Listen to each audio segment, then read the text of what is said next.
स्वागत है दोस्तों, आप सबका हमारे इस चैनल डर का अनुभव के इस कहानियों की दुनिया में। आज जो घटना मैं आप लोगों को सुनाने जा रहा हूं, यह घटना बिहार के रहने वाले एक व्यक्ति बहादुर जी के साथ घटी एक सच्ची घटना है। तो मैं भी इस कहानी को उन्हीं के नजरिए से आपको सुनाने वाला हूं। तो चलिए अब बिना समय को बर्बाद किए बढ़ते हैं हमारी आज की इस कहानी की ओर। हेलो दोस्तों, मेरा नाम बहादुर है और मैं बिहार के एक छोटे से गांव का रहने वाला हूं। मैं यहीं गांव में ही खेतीबाड़ी का काम करता हूं। इसी तरह ये बात तब की है जब मैं अपने खेतों में काम करने के लिए गया हुआ था। मेरा ये खेत गांव के बाहर पहाड़ियों से लगकर है, जिसमें मैंने सब्जियों की फसल को लगा कर रखा है। इसीलिए मैं वहां सिंचाई का काम कर रहा था। ठंड का मौसम था, इसी वजह से धूप भी बहुत ही सुकून प्रदान कर रही थी। मैं वहां लगभग दिन के 4 बजे तक खेतों में सिंचाई का काम करता रहा। उसके बाद मैं वहीं सब्जियों के कुछ नए बीज को बोने लगा, जो मैं अपने साथ लेकर आया था। इन्हीं सब कामों को करने में न जाने कब दिन के उजाले को रात के अंधेरे ने घेरना शुरू कर दिया, मुझे पता ही नहीं चला। अभी भी खेतों के कुछ काम बाकी रह गए थे, लेकिन ठंड का मौसम था। ठंड का मौसम होने के कारण मुझे थोड़ी थोड़ी ठंड भी लगना शुरू हो गई थी। इसीलिए मैंने सोचा कि जो भी काम अभी बाकी है वो मैं कल कर लूंगा। अभी घर चलता हूं। अगर मैं यहीं खेतों में रहा तो कुछ ही देर में मेरी कुल्फी जम जाएगी। यही सोचकर मैं घर जाने के लिए अभी अपने खेतों से बाहर निकला ही था और अपने खेत से थोड़ा ही आगे गया था कि तभी मैंने देखा कि मेरे खेत में कोई जानवर घुस आया है। जब मैं पीछे पलटा था तब मैं अपने खेतों में यह देख पाया था। मेरे पास लाठी थी और मेरे पास एक टॉर्च भी थी, जो मैं अपने साथ लेकर आया था, क्योंकि मुझे पता था कि हो ना हो घर लौटने में मुझे थोड़ी देर भी हो सकती है, शाम भी हो सकती है। यही सोचकर मैं अपने साथ दिन के वक्त ही टॉर्च लेकर आया था। अब मैं अपने खेतों में जाना चाहता था, उस जानवर को अपने खेत से भगाना चाहता था। अगर मैं उसे नहीं भगाता तो वो मेरे फसलों को नुकसान पहुंचा सकता था। मैं खेतों में गया और लाठी लेकर उस जानवर को भगाने लगा।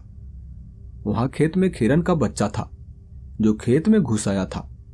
वो जंगल की ओर से चलते हुए खेतों में आया था और मैं लाठी से उसे भगाने लगा। मैं जैसे ही उसकी ओर अपनी लाठी लेकर दौड़ा था, वो जंगल की ओर भाग निकला। और अब मैं सोचने लगा, क्या मुझे यहीं पर कुछ देर रुकना चाहिए? हो सकता है वो जानवर फिर से खेतों में आएगा और हो सकता है वो फसलों को नुकसान पहुंचा दे। यही सोचकर मैं वहीं खेतों में कुछ देर तक बैठा रहा, लेकिन वो जानवर जब वापस नहीं आया और मुझे भी ठंड काफी ज्यादा लग रही थी, तो मैंने सोचा कि कब तक यहां ऐसे खेतों में बैठा रहूंगा। कल मैं यहाँ खेतों में एक बीजुका को लाकर लगा दूंगा, जिससे जंगली जानवर यहां खेतों में नहीं घुसेंगे। यही सोचकर मैं फिर से अपने खेतों से बाहर निकला और घर जाने के लिए निकल पड़ा। रात काफी ज्यादा हो चुकी थी और हवाएं भी बहुत ठंडी ठंडी चले जा रही थी। यहाँ वो मध्यम मध्यम सी चलने वाली ठंडी हवाएं शरीर में एक सिहरन पैदा कर रही थी और मैं अपने कदमों को आगे बढ़ाते हुए घर की ओर बढ़े जा रहा था। मैं जिस रास्ते पर आगे बढ़ रहा था वो रास्ता कच्ची सड़क था, एक पगडंडी वाला रास्ता था और मैं उस पर आगे बढ़े जा रहा था। उस रास्ते के किनारे किनारे दोनों तरफ ऊंचे घने पेड़ थे, जिसके पत्तों की सरसराहट की आवाज साफ साफ मेरे कानों पर पड़ रही थी। और उसी के साथ मन में एक अजीब सा डर भी था, क्योंकि कुछ गांव वालों ने इस रास्ते पर रात के वक्त एक प्रेत आत्मा को देखा था। गांव वालों का कहना था कि इस रास्ते पर भूत प्रेत का वास है, जो रात के वक्त किसी भी इंसान को परेशान करती है। जो भी इंसान इस रास्ते से रात के वक्त गुजरता है उसे वो परेशान करती है। वो जान से तो उसे नहीं मारती, लेकिन परेशान इतना ज्यादा करती है कि इंसान बीमार पड़ जाता है। मैं यही डर के कारण डरते डरते अपने कदमों को आगे बढ़ाते जा रहा था कि तभी मेरे कानों पर एक आवाज सुनाई दी। ऐसा लग रहा था कि जैसे मेरे कदमों के चलने के साथ साथ किसी के और कदमों के चलने की आवाज मेरे कानों पर पड़ रही है। मैं पीछे पलटा, लेकिन वहां कदमों के चलने की आवाज तो आ रही थी, लेकिन पीछे कोई नहीं था। आगे भी मुझे कोई दिखाई नहीं पड़ रहा था। मैं सोचने लगा, ये कदमों के चलने की आवाज कहां से आ रही है? यहां तो कोई मुझे दिखाई नहीं पड़ रहा। मैं डरते डरते आगे की ओर तेजी से अपने कदम बढ़ाने लगा कि तभी मेरा ध्यान पड़ा, मेरे दाहिने साइड कोई काली परछाई थी जो मेरे साथ साथ आगे बढ़े जा रही थी। और मैं देखते ही उसे पहले तो सहम सा गया। मैं अपनी जगह पर खड़ा हो गया और मैं सोचने लगा, क्या ये काली परछाई मेरी है? नहीं नहीं, यहां पर तो चांद की रोशनी नहीं आ सकती, क्योंकि यहां पर इतने ऊंचे घने पेड़ हैं। यहां चांद की रोशनी नहीं आ रही, तो ये काली परछाई मेरी कैसे बन सकती है? मैं वहां टॉर्च जलाकर देखा, लेकिन टॉर्च में भी वो काली परछाई मुझे दिखाई पड़ रही थी। और मैं सोचने लगा, ऐसा नहीं हो सकता, टॉर्च की रोशनी में काली परछाई मुझे दिखाई नहीं दे सकती, लेकिन फिर भी ये मुझे कैसे दिखाई पड़ रही है? मैं अपने एक हाथ को आगे करके देखा। मैं ये कंफर्म करना चाहता था कि क्या ये परछाई मेरी है या फिर किसी और की है। लेकिन जब मैंने अपने हाथ को आगे किया था, तो उस परछाई में मेरे हाथ की परछाई बनी ही नहीं थी। जिस हाथ को मैंने आगे किया था, वो परछाई बिल्कुल सीधी की सीधी खड़ी थी। और मैं ये देखते ही बहुत ज्यादा घबरा गया। मैं समझ चुका था कि ये कोई परछाई नहीं, बल्कि ये वही प्रेत आत्मा है जो रात के वक्त लोगों को इस रास्ते पर नजर आती है। मैं बहुत ज्यादा घबरा गया था और अब गांव की ओर भागना चाहता था कि तभी मैंने देखा, उस काली परछाई ने भी अपने एक हाथ को आगे किया था। जैसा मैं कुछ देर पहले अपने एक हाथ को आगे करके चेक करना चाहता था कि ये मेरी परछाई बन रही है या फिर नहीं, उसी तरह उस परछाई ने भी अपने एक हाथ को आगे किया था। और ये देखकर मेरे पसीने छूटने लगे। ठंड का मौसम था, इसके बावजूद भी मैं पसीने से लथपथ हो चुका था और मैं अपने गांव की ओर भाग निकला।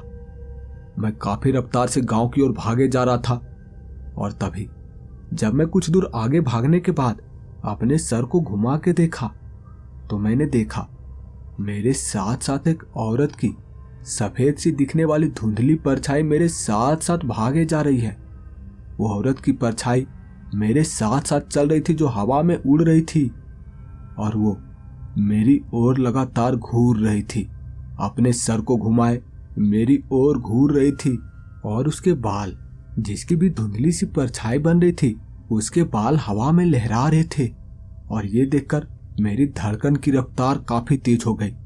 मैं किसी तरह से भागते हुए अपने गांव की सीमा तक पहुंचा और वहां जब मैं पहुंचा, तब मैं अपने सर को फिर से घुमाकर देखा तो वो औरत वहां से गायब हो चुकी थी।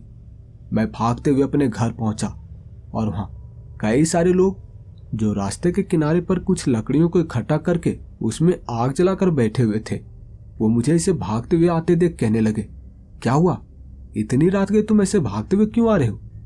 क्या तुम अपने खेत में ही थे? मैं कहने लगा, हाँ, मैं अपने खेत से ही भागते हुए आ रहा हूं। और मैं उसी प्रेत आत्मा को देखा, वो मेरे पीछे पीछे भाग रही थी। मैं अपनी आंखों से देखा उस प्रेत आत्मा को। मेरे इस बात को सुनकर गांव वाले भी कहने लगे, यकीनन तुम इतनी रात के उस रास्ते से आओगे तो वो प्रेत आत्मा तो तुम्हें दिखाई देगी ही। तुम्हें इतनी रात के उस रास्ते से आने की क्या जरूरत थी? तुम इतनी रात के खेतों में क्या कर रहे थे? तो मैं भी उनसे कहने लगा, आज खेतों में कुछ ज्यादा काम होने के कारण थोड़ी देर हो गई थी, लेकिन मुझे थोड़ी पता था कि मैं उस रास्ते से जाऊंगा तो मुझे वो प्रेत दिखाई देगी, वो मुझे परेशान करेगी। मेरे इस बात को सुनकर मेरे ही गांव का एक बुजुर्ग व्यक्ति जो वहीं पर खड़ा थे, वो मेरे पास आकर कहने लगे, बेटा तुम्हें पता है, ये बात आज से लगभग 40 साल पहले की है, जब अपने गांव में एक पागल औरत ने अपने गले को काटकर आत्महत्या की थी। तो उस पागल औरत को उसी रास्ते के किनारे दफनाया गया था और शायद उसी पागल औरत की आत्मा वहां उस रास्ते के किनारे रहती है, जो लोगों को रात के वक्त परेशान करती है। वो किसी को ज्यादा नुकसान नहीं पहुंचाती, बस परेशान करती है। क्या यह बात तुम्हें नहीं पता है? तो मैं उनसे कहने लगा, नहीं, ये पागल औरत वाली बात तो मुझे नहीं पता, लेकिन मैं इतना जानता था कि उस रास्ते के किनारे चुड़ैल रहती है, कोई भूत प्रेत की आत्मा रहती है जो लोगों को परेशान करती है। इस पर मैं यकीन नहीं किया करता था। मुझे लगा करता था कि ये सब बातें बस मनगढ़ंत कहानियां हैं जो लोगों ने बनाई है। इसी वजह से मैं आज रात के वक्त आ रहा था, लेकिन आज मेरा सामना उस चुड़ैल के साथ, उस प्रेत आत्मा के साथ हो ही गया। मैं इतना बोल रहा था कि तभी मेरे माँ बाबूजी वहां पर आ गए और वो भी मुझसे कहने लगे, मैं भी कब से परेशान था, तुम इतनी रात गए खेतों में क्या कर रहे थे, कल भी तो काम हो सकता था ना। वो मुझे अपने साथ लेकर घर चले गए और वहां एक बाबा को बुला कर लाए।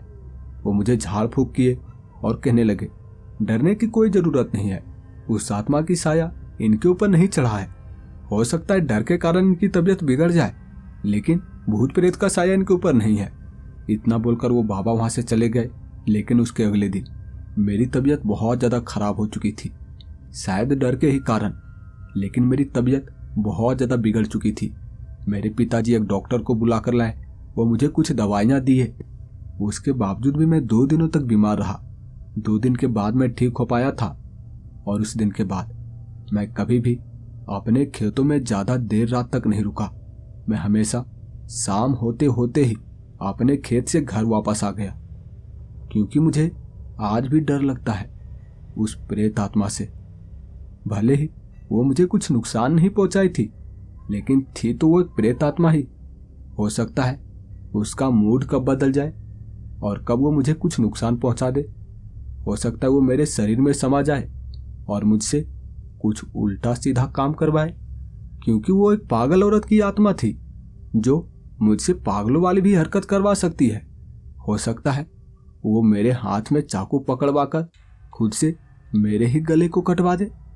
अगर वो मेरे शरीर में समाएगी तो मैं इतना जानता हूं कि मेरा शरीर खुद के वश में नहीं रहेगा। वो आत्मा जैसा करना चाहेगी वो मेरे शरीर के साथ कर सकती है। यही सोचकर मैं आज भी डरता हूं और मैं आज भी कभी भी रात गए अपने खेतों में नहीं रुकता। मैं शाम होने से पहले अपने घर वापस लौट आता हूं।